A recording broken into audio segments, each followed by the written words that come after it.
នៅថ្ងៃទី20ខែធ្នូឆ្នាំ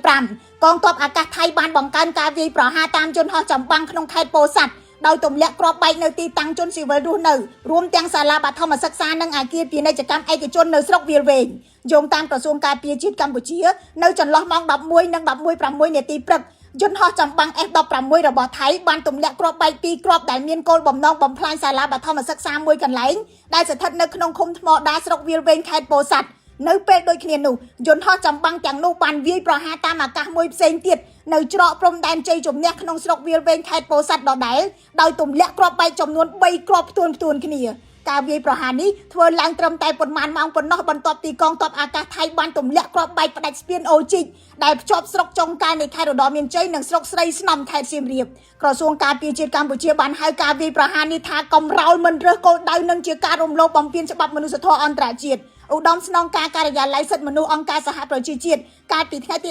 18ខែធ្នូឆ្នាំ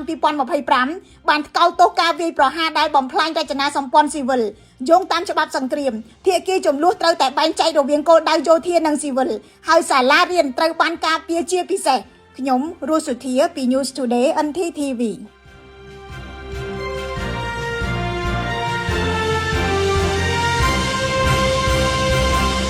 គម្រោងចាំក្នុងការធ្វើអ្វីមួយហើយស្ដាយក្រោយនៅពេលដែលបាត់បង់ម៉ាស៊ីនបាញ់ថ្នាំអង្គរ Sprayer គ្រប់គ្រងហានិភ័យទាន់ពេលវេលានិងគ្រប់ស្ថានភាព